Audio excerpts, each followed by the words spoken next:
হোটেলে সকালের complimentary tasty breakfast শেষে আজ যাব সিলেটের সবচেয়ে কমন কিছু প্রাকৃতিক প্লেসে। প্রতিবার একা একা আসলেও এবার পরিবার নিয়ে যাত্রাটা ছিল অসাধারণ। গত রাতেই ঠিক করেছিলাম এই গাড়িটিতে করেই আজকে সারাদিন ঘুরবো সিলেটের প্রাকৃতিক সৌন্দর্যমণ্ডিত স্থানগুলোতে। সঙ্গেই থাকুন সে গল্প শুনতে।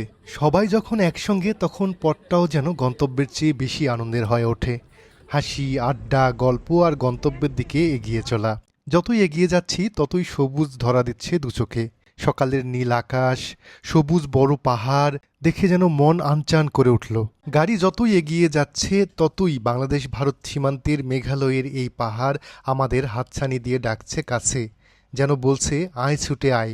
কিছুক্ষণের মধ্যেই আমরা ডাউকি শহরের সেই বাড়িগুলো দেখতে পেলাম।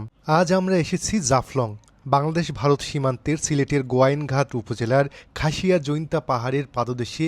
এই পর্যটন স্থানটি সবাই দেখতে আসে মোটামুটি। এবার আমরা এসেছি এখানেই।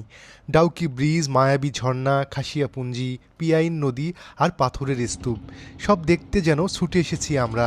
পিয়াইন নদীর বুকে সারি সারি নৌকা আর মায়াবী ঝর্ণা ও খাসিয়াপুঞ্জি দেখতে যাওয়ার মানুষের ঢল সত্যিই মুগ্ধ করছে আমাদের। নৌকায় দাঁড়িয়ে কেউ কেউ ছবি তুলছে, কেউ পাহাড় দেখে মুগ্ধ হচ্ছে, কেউ আবার জলের ঢেউ উপভোগ করছে সমান তালে। সমতলের মানুষ পাহাড় দেখলে কেমন যেন একটা তৃপ্তি আসে অন্তরে। সবুজ শীতল জলের বুক চিরে যাওয়া নৌভ্রমণ বেশ উপভোগ করছে সবাই। কেউ ছবি তুলছে, আবার কেউ ভিডিও করছে। ব্যস্ত সবাই, দল বেঁধে কেউ সাঁতার কাটছে, আবার কেউ জীবিকা উপার্জনে ব্যস্ত। নানা জনের নানান কাজ। আমরা ছুটেছি মায়াবী ঝর্ণার দিকে, পাহাড়ের দিকে। এটাই সেই মায়াবী ঝর্ণা যাকে বর্ষাকালে এক নজর দেখার জন্য ছুটে আসেন পর্যটকরা। প্রতিজন 100 টাকা নৌকা ভাড়া দিয়ে এই পার আসতে হয়। বর্ষা যতই বাড়ে পাহাড়ের ঢল থেকে নেমে আসা জল মায়াবী ঝর্ণা দিয়ে পড়ে।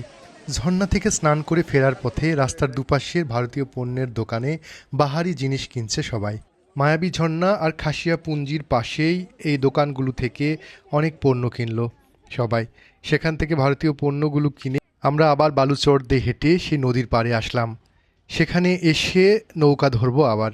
এ নৌকায় পাড়ি দেব সেই পিয়াইন নদীর ঘাটে, যেখানে থেকে জাফলংয়ের ডাউকি ব্রিজ দেখা যায়। সে নৌকায় উঠলাম, ছুটে আসলাম জিরো পয়েন্টে।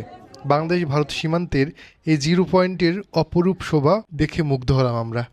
এখানে ভারতীয় পতাকা, এই পাশেই ভারত, বাংলাদেশ ভারতের জিরো পয়েন্ট। এই জায়গাটির পাশেই রয়েছে পাথরের রাজ্য এবং ডাউকি ব্রিজ, যেখানে গাড়ি চলাচল করছে আমরা দেখতে পেলাম। এখানে সারি সারি নৌকা বাঁধা, এখানে টিউবের উপর সবাই মজা করে জলকেলি করছে, আমরাও জলকেলি করলাম। নৌকা যাচ্ছে সারি সারি, ওই পাশে ভারতের নাগরিকরা, এ পাশে বাংলাদেশের। আমরা খানিকটা আনন্দ করলাম। মজা করার পর পিয়াইন নদীর বুকে, পাথরের বুকে ঘুরলাম খানিকটা, সেই মজা হলো আমাদের। তারপর ছাতা ভাড়া করা ছিল আমাদের, সেখানে বসলাম। পর আমরা সেখানে ঘুরে কিছুক্ষণের মধ্যেই আমাদের একটা গ্রুপ ছবি তুলে বিদায় নিলাম সেখান থেকে।